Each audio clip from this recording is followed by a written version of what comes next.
Oi, galerinha do SESI, sou professora Cleissa e hoje nossa aula vai ser sobre radioatividade. Então, bom dia, boa tarde, boa noite. E vem comigo, tá, fera? Que esse é um dos assuntos mais importantes e que sempre cai no Enem. Então, vamos lá, gente. Para começar, vamos falar um pouquinho sobre o estudo das radiações, ok? Então, afinal, o que é a radioatividade, tá? A radioatividade nada mais é, gente, do que um fenômeno natural, pelo qual os núcleos dos átomos de certos elementos emitem radiações espontaneamente, de modo a adquirirem estabilidade. Então, a radioatividade, ela provocará alterações no núcleo do átomo, fazendo com que se transforme em outros elementos e emita raios como alfa, beta e gama. Lembrando que alfa é uma partícula positiva, beta é uma partícula negativa e gama ela é uma onda eletromagnética, nem possui massa e nem possui carga. Então aqui eu tenho a imagem, um núcleo instável, certo? Emitindo radiação e com o passar do tempo, ele vai se tornando aqui um núcleo estável, formando assim novos elementos químicos, ok? Então, por exemplo, a propriedade que os núcleos instáveis possuem de emitir partículas e radiações eletromagnéticas para se tornarem estáveis, ó. Então, a radiação acontece desta forma, tá? Mas, professora, será que todo elemento químico é radioativo? Não, tá, gente? Não. Já que a radioatividade é um processo natural que ocorre, então, geralmente, com átomos de números atômicos aí maiores que 84, como você pode observar na tabela periódica, ok? Então, elementos químicos que possuem o número atômico aí acima de 84, eles são aí naturalmente radioativos. Então, a reação que ocorre nestas condições, alterando o núcleo do átomo, chama-se reação nuclear, porque é uma reação que acontece no núcleo do átomo, ok? Gente, falar um pouquinho agora sobre a origem da radioatividade, tá? Quando a gente ouve falar em radioatividade, a gente lembra de Marie Curie, tá? Ou Marie Curie, certo? A radioatividade, ela foi descoberta aí por Becquerel em 1896, percebendo que sais de urânio impressionavam uma chapa fotográfica, né? O que a gente chama hoje de raio-x. Então, Pierre e Marie Curie descobriram outros elementos radioativos, como o polônio e o rádio, que emitiam radiação em mais intensidade. Então, essa descoberta, tá, favoreceu aí o Prêmio Nobel de Química e Física para Marie Curie, a única mulher, né, a realizar esse feito, e assim também o Prêmio Nobel foi conquistado por Pierre e por Becquerel, ok? Mas Marie Curie, ela ficou aí com o Prêmio Nobel de Química e Física, certo?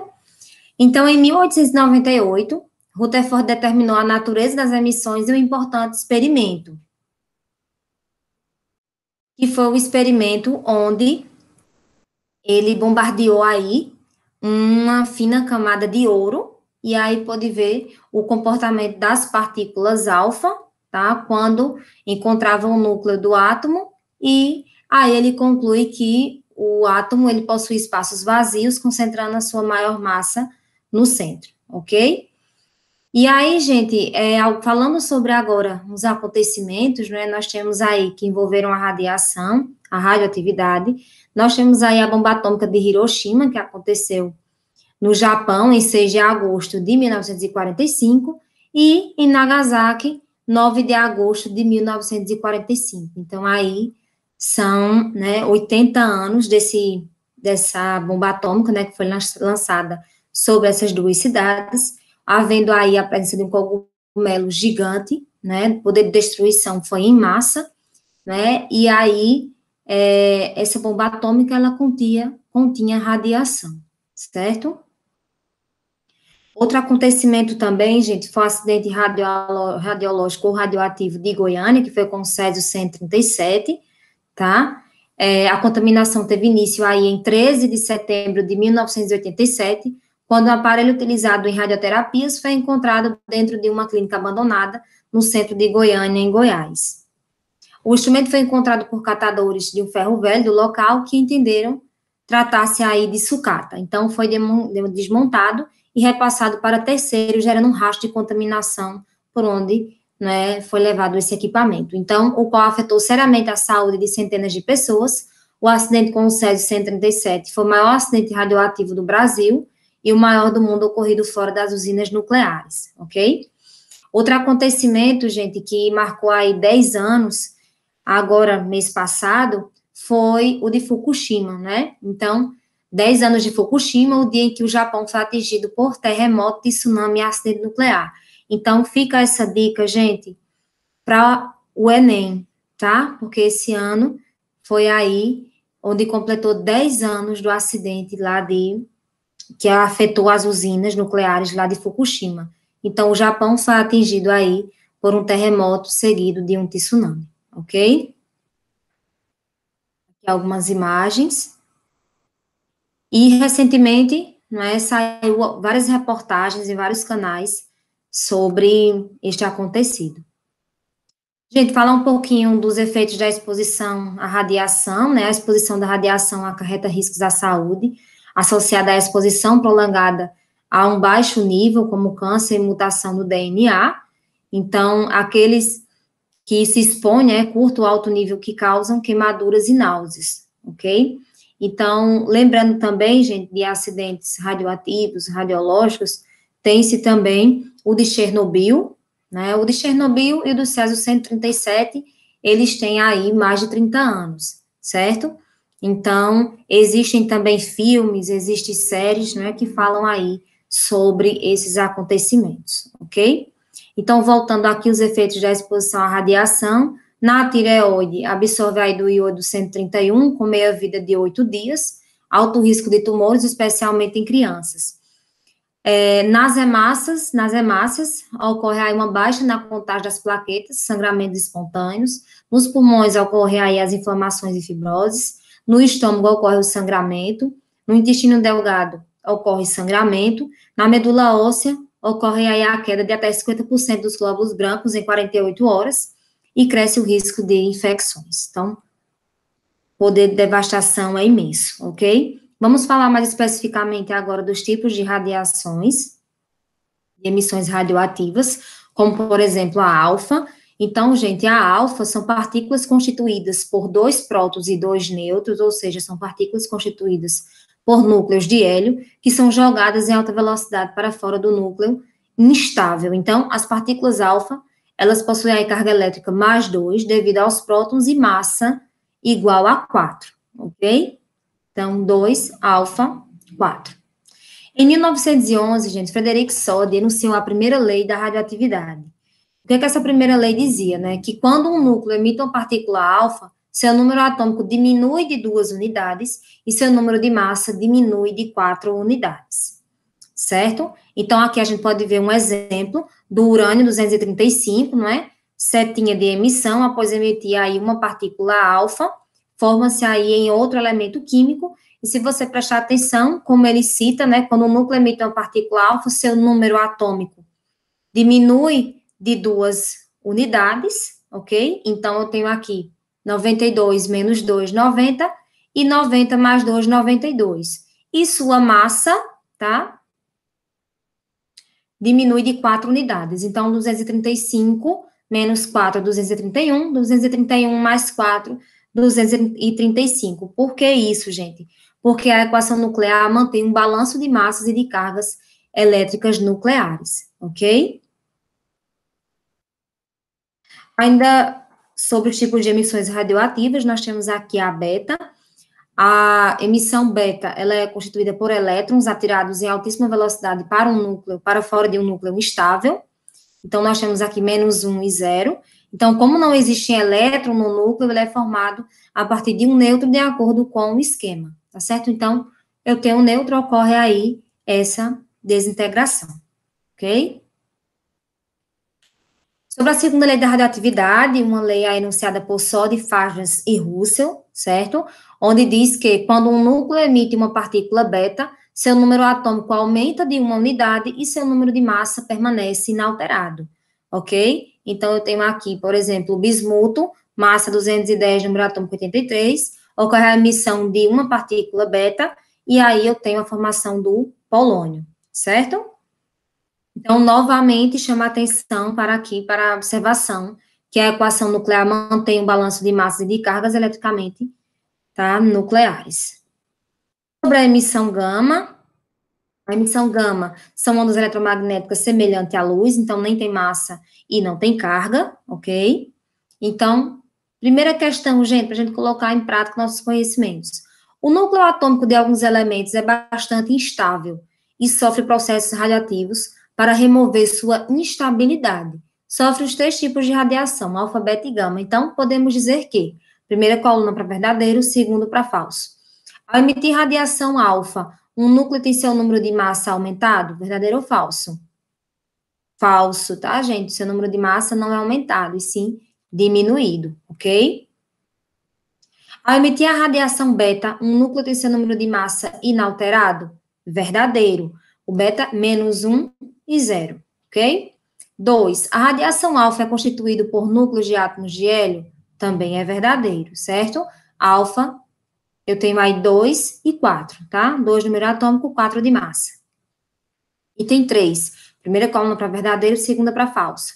Ao emitir a radiação gama, um núcleo não sofre alteração em sua massa. Também é verdadeiro, né, gente? Porque se trata de uma onda eletromagnética, não possui massa e não possui carga. Item 4. Ao emitir a radiação beta, um núcleo tem seu número atômico aumentado em uma unidade. Verdadeiro também, ok? Aqui a gente pode observar, gente, uma comparação em relação ao tamanho dos átomos, né? Eu tenho aqui o átomo de hidrogênio com apenas um próton, tenho o átomo de hélio aqui com 2 prótons e 2 nêutrons, o átomo de lítio aqui com 3 prótons, 3 nêutrons, e aqui eu tenho o átomo de urânio, 92 prótons, né? Bem maior, bem mais pesado, tá?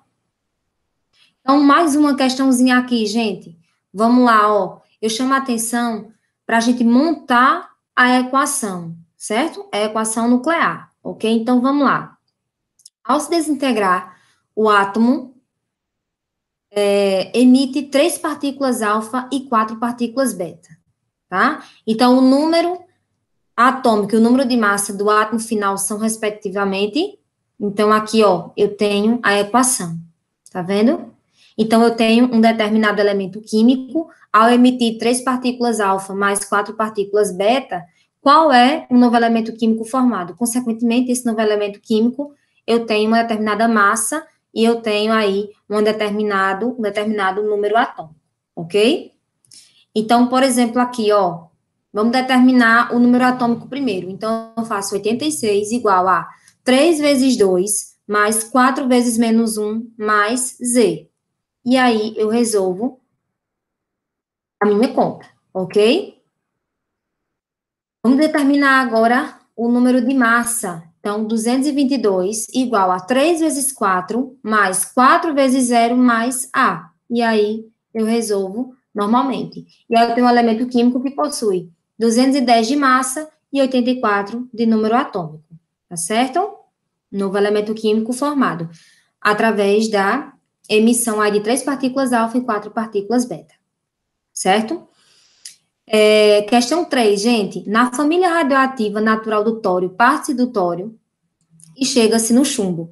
Os números de partículas alfa e beta emitidos no processo são. Então, veja que aqui, não é, tá o processo aí inverso. Eu quero saber quantas partículas alfa e quantas partículas beta vai ser preciso para chegar aí no chumbo, ok? Então, ó, descubro primeiro a partícula X e depois eu descubro a partícula Y. Então, 232 igual a 4 vezes X mais Y vezes 0, 0. 208, tá? E descubro o meu valor de X. Quando eu descubro o meu valor de X, gente, eu vou e substituo para descobrir o valor de Y, tá? Então, 90 é igual a 2 vezes 6, certo? Porque 6 é o número, né, correspondente a x que eu descobri. Então, mais por menos, menos y vezes menos 1, menos y, mais 82. E aí, eu descubro a quantidade de partículas beta. Então, partindo-se do tório para chegar no chumbo, eu preciso aí da emissão de 6 partículas alfa mais 4 partículas beta, ok? Então, falando agora sobre o poder de penetração das emissões radioativas, nós temos aí que a alfa, ela é contida, ela é barrada por uma folha de papel, como a gente pode observar aqui na animação. A beta, ela é contida ou barrada por 5 centímetros de chumbo, e a gama, por ser uma onda eletromagnética, ela é barrada ou contida por 10 centímetros de chumbo. Aqui a gente pode ver em uma outra imagem, tá? A penetrabilidade de algumas partículas, da alfa, beta, gama e do nêutron, ok? E aí a gente pode observar que a partícula gama, ela é barrada, ó, através do concreto também, certo? Aqui a gente pode observar, né, um experimento de Rutherford, certo? E aí, gente, mais uma questãozinha, tá? Relaciona as radiações naturais alfa, beta e gama com suas respectivas características. Então, alfa, beta e gama, qual possui o alto poder de penetração, podendo causar danos irreparáveis ao ser humano? A gama, tá? São partículas leves com carga elétrica negativa e massa desprezível. Então, eu tenho a beta. São ondas eletromagnéticas semelhantes aos raios-x, não possuem carga elétrica nem massa. Então, eu tenho a gama. E são partículas pesadas de carga elétrica positiva, que ao incidirem sobre o corpo humano, causam apenas leves queimaduras. Então, eu tenho a alfa, ok? Sobre emissões radioativas, primeira coluna para verdadeiro, segunda para falsa, tá, gente?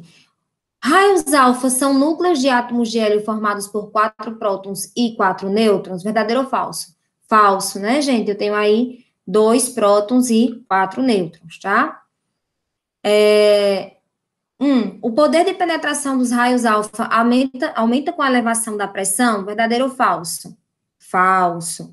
2. Os raios beta são elétrons emitidos pelos núcleos dos átomos dos elementos radioativos, verdadeiro ou falso? Verdadeiro, tá? Os raios gama são radiações da mesma natureza que os raios alfa e beta? Falso, né, gente? Porque os raios gama nem têm massa e nem têm carga. Os raios beta possuem massa desprezível? Verdadeiro. Falando um pouquinho agora, gente, sobre o decaimento radioativo. Então, o decaimento de um núcleo depende de sua estabilidade. Então, núcleos instáveis decaem, emitindo partículas e formando outros núcleos mais estáveis, certo?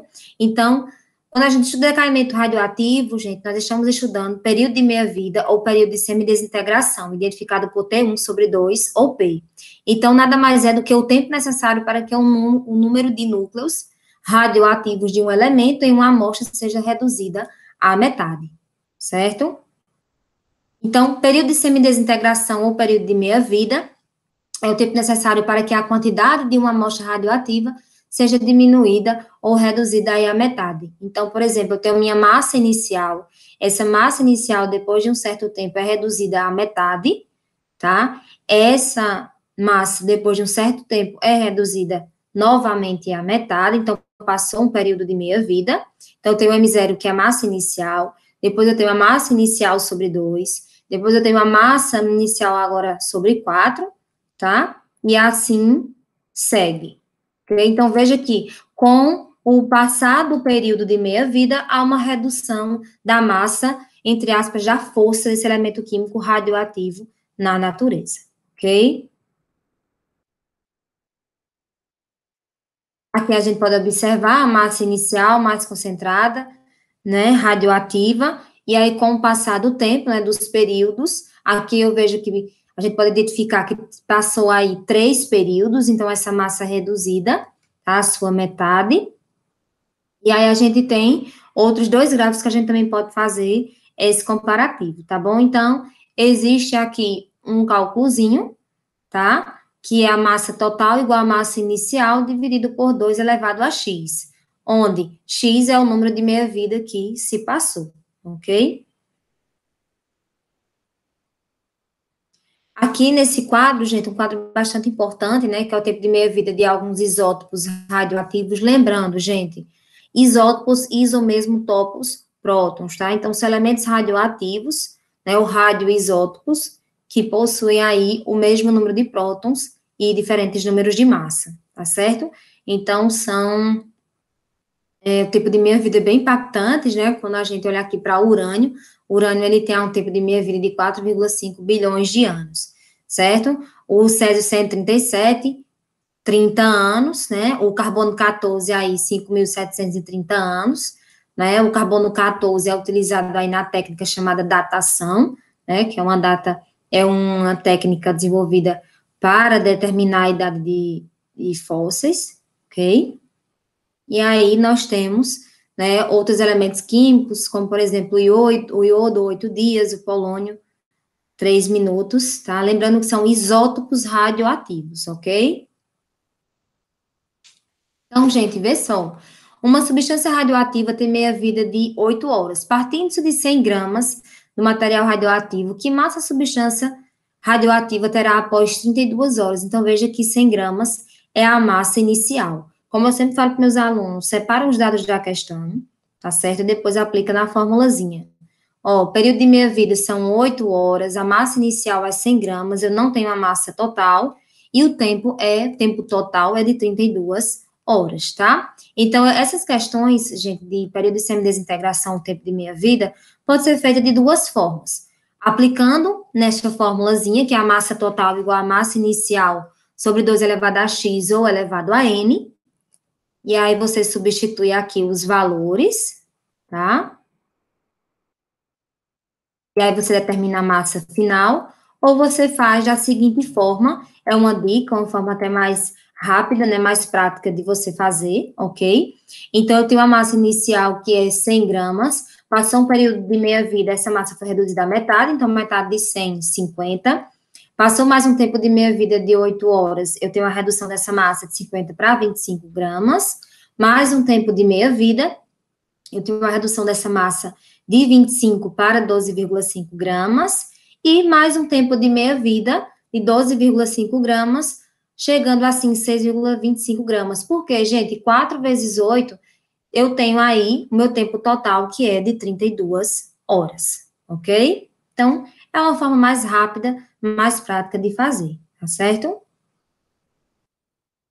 Dando continuidade aqui, gente, trazendo um conceito agora sobre a irradiação, tá certo? Então, em um material radioativo, emissor de partículas alfa, foi observado que após 36 horas, a intensidade da emissão alfa estava reduzida a 50% do valor inicial e a temperatura do material havia passado de 20 para 35 graus centígrados. Então, sabendo que o elemento emissor possui número de massa par, podemos afirmar que o elemento emissor deve possuir número atômico elevado. Esta é uma característica dos elementos emissores de radiação alfa. Gente, no Enem sempre cai questão de radiação, tá certo? Então, essa questão me fez lembrar de uma que era sobre um material que foi irradiado. Então, lembrando, gente, quando você lembrar desse termo irradiação, é quando eu tenho um material onde ele foi, por exemplo, esterilizado, e aí a radiação não ficou naquele material, não ficou naquele alimento, por exemplo, tá certo? A radiação passou, foi irradiado, mas aquele material não contém a radiação, ok? Então, não apresenta contaminação por radiação, ok? Mais uma questão, gente. A meia-vida do isótopo sódio é de 15 horas. Se a quantidade inicial for 4 gramas, depois de 60 horas, sua massa será? Então, separa as informações, vê a melhor forma de você fazer. Observa aqui a massa inicial, o período de meia-vida que passou, ó, metade de 4, 2. Metade de 2, 1. Metade de 1 eu tenho 0,5 e a metade de 0,5 eu tenho 0,25 gramas. Então, aí, passou quatro tempos de meia-vida de 15 horas, tá? Totalizando, assim, 60 horas, ok? Um elemento radioativo, gente, tem um isótopo cuja meia-vida é 250 anos, e porcentagem na amostra inicial deste isótopo existirá depois de 1.000 anos. E aí, separa as informações, veja que ele não dá a massa a massa final. Ele identifica aí a massa inicial como sendo o meu 100%, tá bom? Então, mesma coisa, ó, certo? E aí, eu obtenho o resultado em porcentagem, ok? Aqui uma questão do Enem, uma questão que fala sobre a glicose com nucleídos de carbono 11, é utilizada na medicina para se obter imagens tridimensionais do cérebro, por meio de tomografia de emissão de pósitrons. Então, a desintegração do carbono 11 gera um pósitron com tempo de meia-vida de 20,4 minutos, de acordo com a equação da reação nuclear, certo? Então, a partir da injeção de glicose marcada com esse nuclídeo, gente, o tempo de aquisição de uma imagem tomografia é 5 meias-vidas. Então, considere que o medicamento contém 1 grama de carbono 11, a massa em miligramas do nuclídeo restante, após a aquisição da imagem, é mais próxima de... Então, nessa questão, ó, ele fala aqui 5 meias-vidas, tá? A massa é o quê? 1 grama. E aí, eu tenho a eles que com o tempo de meia-vida de 20,4 minutos. Então, se eu tenho 5 meia-vidas, né, vão ser 5 tempos aí de 20,4, ok? E aí, eu tenho meu resultado em gramas, 0,03125 gramas. Só que quando eu converto aqui, tá, para miligramas, eu tenho 31,3, ok? Então, tem que prestar atenção aí nas unidades, certo? Um pouquinho aqui de reações nucleares artificiais. O lançamento de partículas contra o núcleo de um átomo realizado em condições controladas de laboratório, né, transforma um átomo em outro. Então, uma transformação recebe o nome de transmutação artificial. Como a gente pode ver, a primeira reação que aconteceu foi a reação da transformação do nitrogênio em oxigênio pela emissão de uma partícula alfa. Então, transmutações nucleares artificiais, né, quando um núcleo aí transforma-se em outro, nós temos alguns exemplos, como, por exemplo, a transformação de nitrogênio em oxigênio, que foi a primeira transmutação artificial que ocorreu aí por Rutherford em 1919. Depois nós tivemos aí a descoberta dos nêutrons por Chadwick em 1932, né? E assim fazendo, ele obteve o prêmio Nobel por essa descoberta.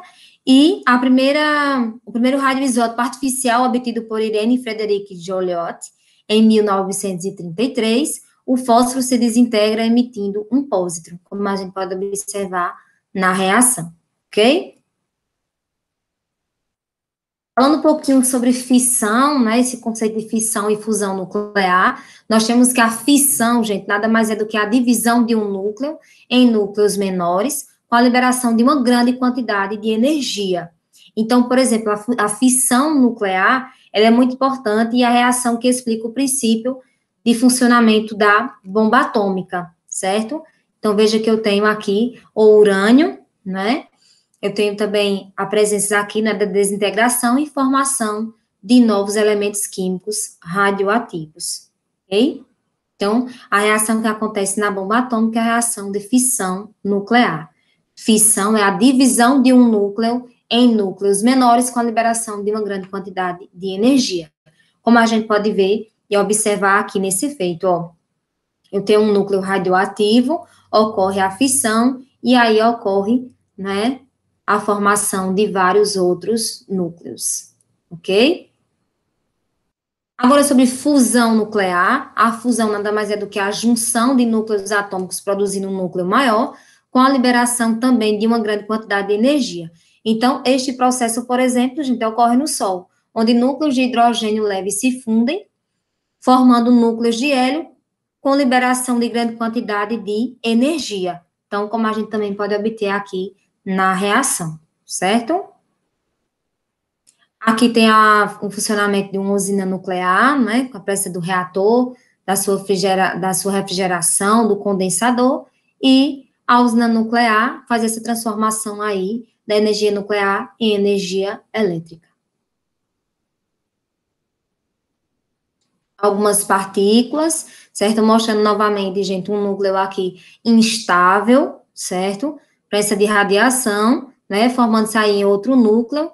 Instável, a radiação, ela continua. E o estável, a radiação, ele para, cessa, ok? Então, temos aqui, né, como revisão, partícula alfa, número atômico 2, massa 4. Beta, eu tenho uma carga -1 e massa 0, tá? Radiação gama não tem massa nem tem carga. Tem o nêutron, tá? Tem o próton, tem o hidrogênio leve e tem também o pósitron, como a gente pode observar, né, essas partículas aí elementares em algumas das reações, certo? Então, gente, uma questãozinha aqui, ó, para a gente aplicar nossos conceitos. A fissão nuclear é um processo pelo qual núcleos atômicos, os elementos mais pesados, são convertidos a núcleos atômicos de elementos mais leves, ok? E é isso, gente. Espero que vocês tenham gostado e até a próxima aula. Bons estudos, gente. Tchau, tchau.